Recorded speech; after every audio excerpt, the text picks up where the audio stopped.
Hello, I'm Zachary Davis. I'd like to apologize for the sound in the background and the creepy setting in which I'm doing this. Um, I had to do this in our basement, and our storage room was the best place to do this.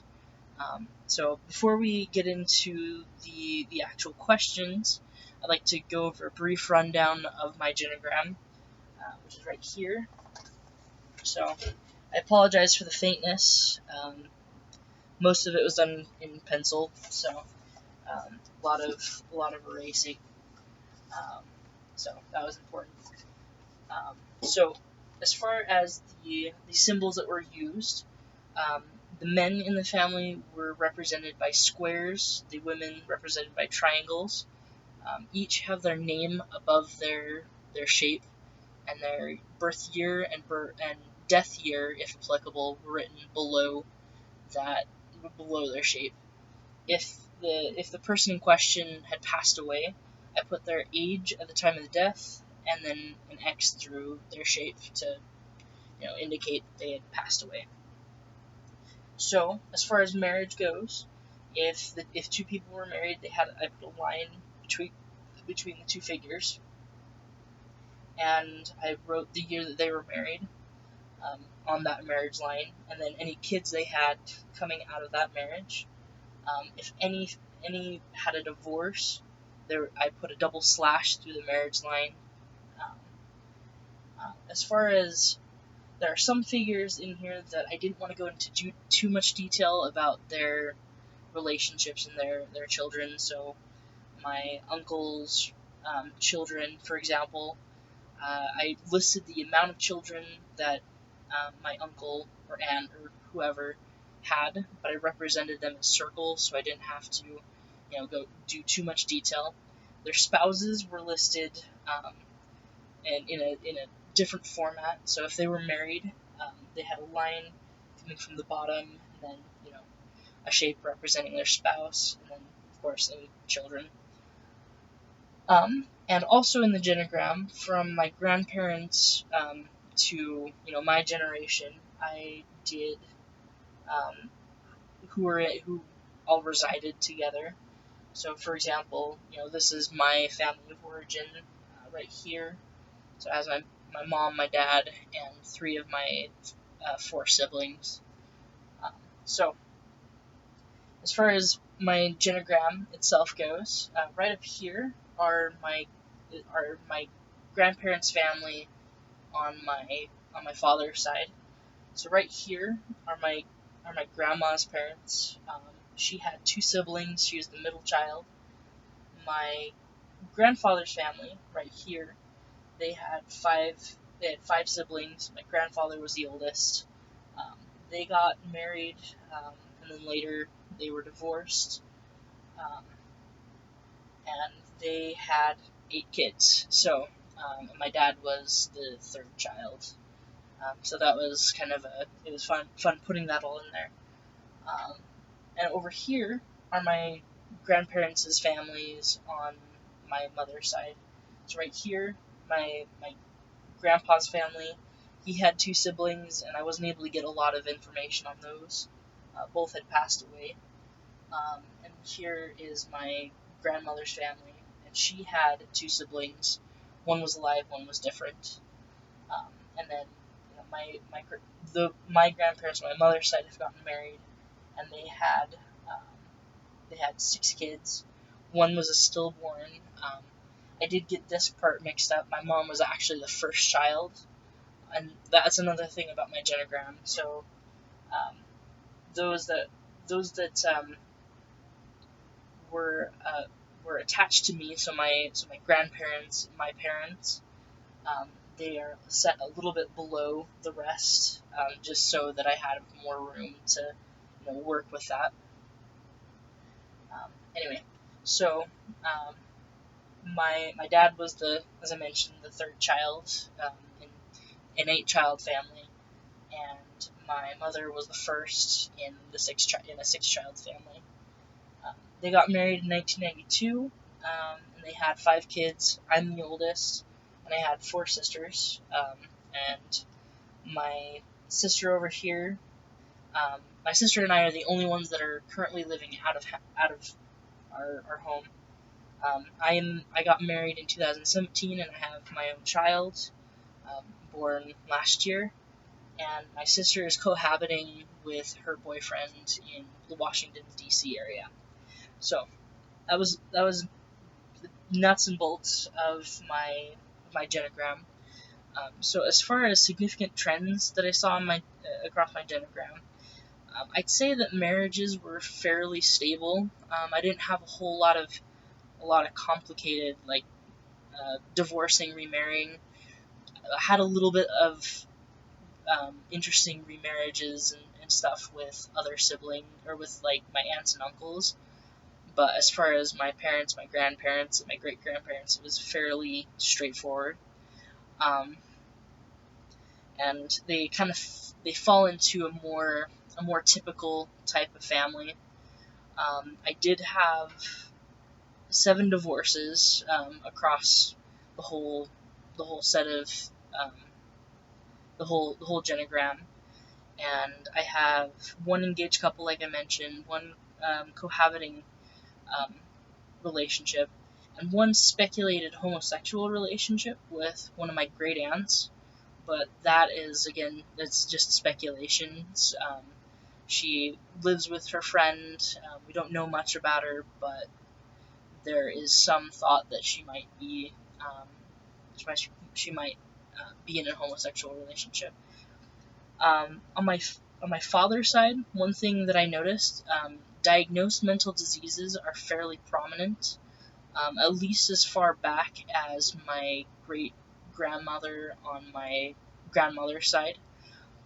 She had bipolar disorder, and then um, I'm sure there are other, undiagnosed mental disorders, but continuing down the line, my grandma, she has ADHD or ADD, and that was passed down to my dad, and that was passed down to me. So, I mean, nothing too crazy. However, I did have my uncle Lauren. He was my dad's immediate older brother. He had some kind of psychic break. Uh, we don't know exactly what it was. He was never diagnosed, but it was an event that caused a lot of drama for my dad's family, um, particularly my grandma my and a couple of my aunts. Um, Another example of diagnosed mental disorders is my uncle Merritt, who's a couple siblings down from my dad. He was diagnosed with schizophrenia, and he's been medicated since as far as I'm aware, since his first um, schizophrenic break.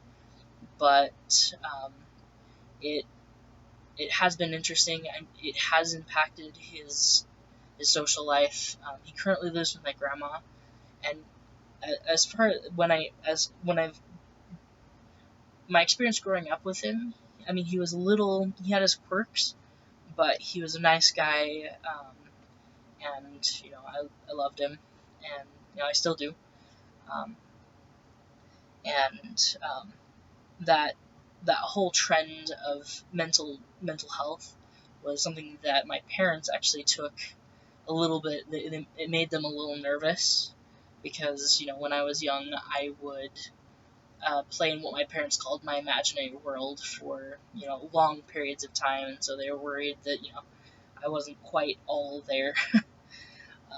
But anyway, so as far as family sizes, I thought this one was interesting.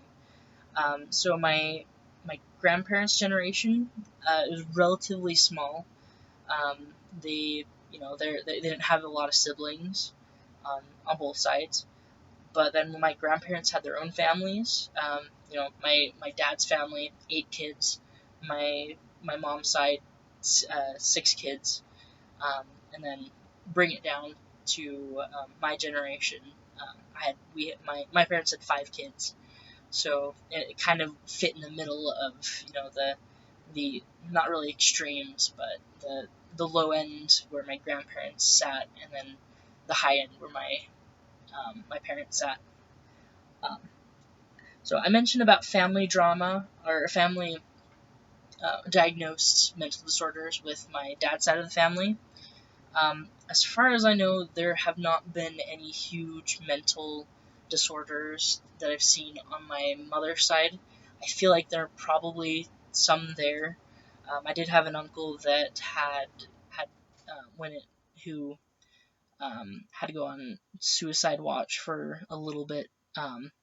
It was with a rocky relationship at the time, but he's doing okay now. But one thing that it was consistent with my mom's side of the family is just a lot of family drama and a higher number of divorces.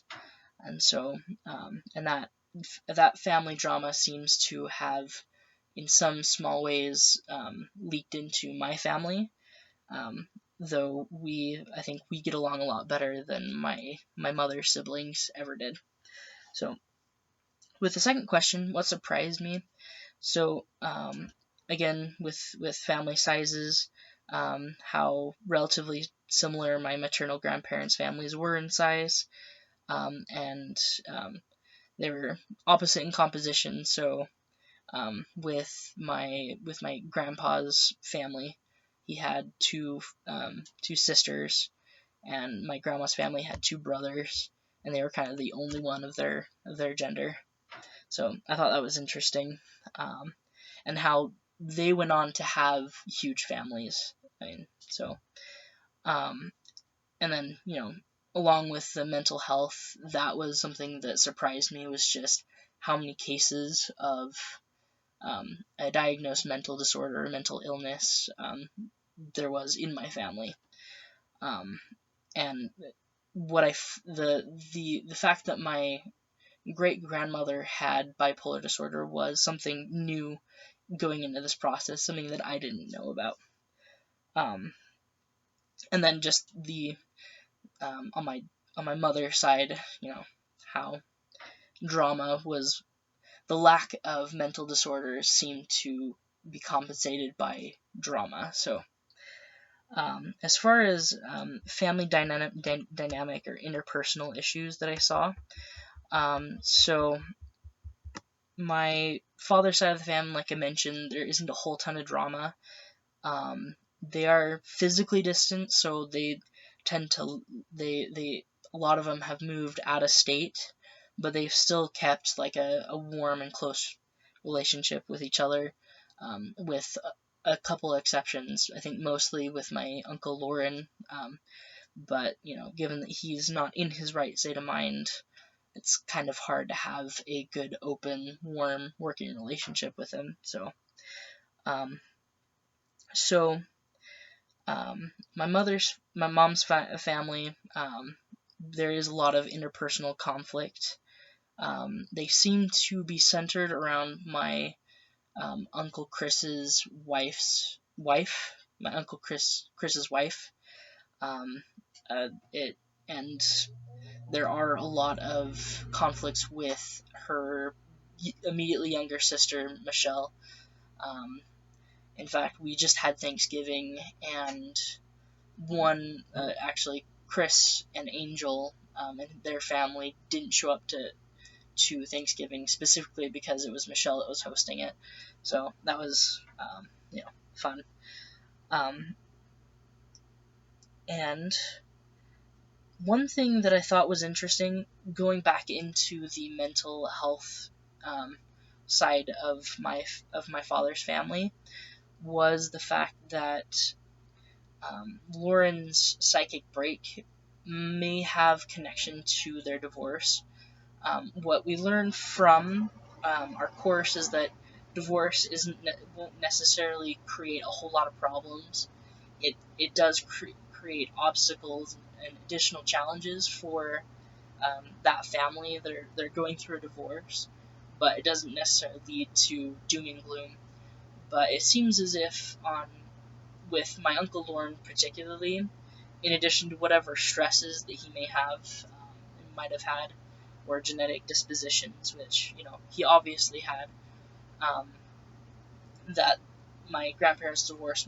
It was interesting that my grandparents' divorce might have had played a prominent role in him breaking. Um, so as far as intergenerational transmission, so again, contentious relationships passed down from my mother's family into mine, um, and I think my mother's relationship with her kids are in part echoed from the relationship she had with her siblings, and also the relationship she had with her parents, which also trying to connect some dots. Um, her brother that was born stillborn was born just after her, and so it is possible that the amount of distance that my mom felt from her parents might have been as a result of their coping with the death of a child, because it seems that her other siblings don't have that same sort of wall that my mother seems to feel is in her relationship with her parents. Um, anyway, and those relationships that she experienced within her family are sort of translating into our relationships as siblings in my family, but we seem to be doing a little bit better as far as conflict goes. Um, I was talking to my wife about all of this stuff, and she noted that when my parents pass away, she doesn't see us griping and having a lot of contention over who gets what. This is mine. No, you don't like. This is meant for me, kind of a thing as far as inheritance goes. Um, and that was something that we saw when my great grandma and grandpa Judd, my maternal grandma's parents, when they passed away. There was a lot of that with my mother's siblings. Um, so um, so my one thing that I also noticed. So my grandfather, and this is a factor for the reason why my grandfather and my grandmother divorced, was my grandfather's like hyper controlling way of doing things. I can't vouch for my father's siblings, though they seem to have, with the exception of Lauren, been able to cope with the divorce and cope with having a less than functional father, or an imperfect father, I should probably say. Um, but as far as my dad goes, he did not pass down that um, that controlling nature in his parenting, that controlling pattern. Instead, it seemed as if my grandmother, his mom, who is one of the nicest people that I've met, but also who is very submissive, humble, and whatever. It seems like my father inherited that method of parenting, and his relationship with his wife, my mother, who's a little bit more controlling, a little bit more aggressive, a little bit more authoritarian. Um, that relationship, like the relationship he had with his parents, with a dominant figure, my grandfather, and a submissive figure, my grandmother. He seems to be playing that out within his own marriage. So, um,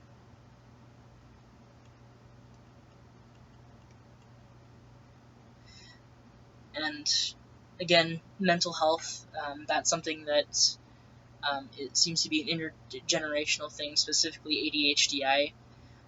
My grandma has it. My dad has it. I have it, and my sister has it. And there's some talk that maybe other siblings have it, um, but that is something that has been passed down from generation to generation. Um, so, what did I learn from this assignment? First of all, a genogram can be very complicated. Um, in gathering all this information, even just structuring it, I had to go through several drafts, trying to get a good structure, and it's not perfect. It's definitely not it's not a work of art, by no means, but the reason why it's so complicated is it has such a capacity to hold info. Um, Given the fact that you can map out relationships, map out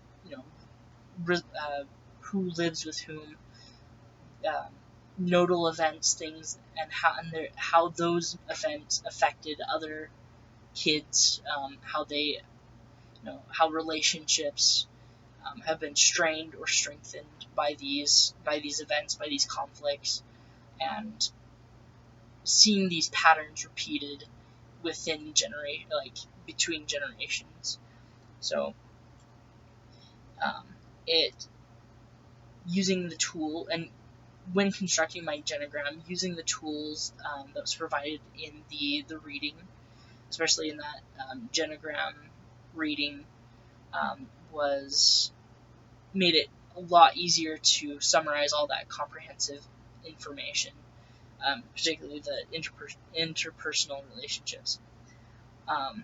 Kind of what I mentioned, genograms can make patterns clear, and so things that are kind of just out in the open, things that are just waiting to be connected to each other, can be laid clear because you have a graphical way to represent everything. So by completing a genogram, you can make what's kind of out in the open, what's kind of obvious, clear and out in the open. And one thing that I noticed as I was completing this genogram is that doing all of this, even in filling in the information that I already knew, that I didn't need to go to the people that I interviewed, even producing that information can make those connections, can bring more information out, and in ways that other, like just an interview or reading a memoir or whatever, may not provide that active constructing of who am I related to, what's my genealogical relationship with them, what's my emotional relationship with them, what events happened.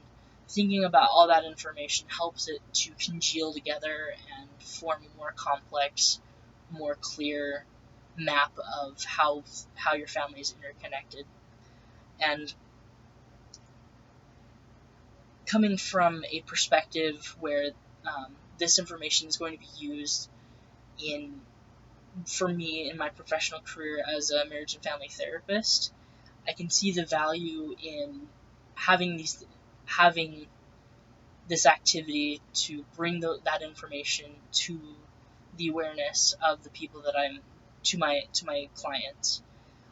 It will help them to notice, like, oh well, this pattern of behavior, this belief, this relationship, it all stems from this event, or my relationship with so and so, and being able to understand where things are connected and where things come from will make it a lot easier for me as a therapist to go in and figure what is the best way to help achieve a new normal, or to achieve a level of functioning that they're coming to me to find. So anyway, thank you for your time. Sorry for the amount of time this took, but it was a fun assignment. I wish I had more time to flesh things out and it wasn't so stress inducing. But I am thankful for this time that I've had in this class, and I hope my instructor that they have a good rest of the semester and future semesters, and my classmates that are viewing this, that they are able to be successful and to accomplish what they're setting out to accomplish. And Thank you.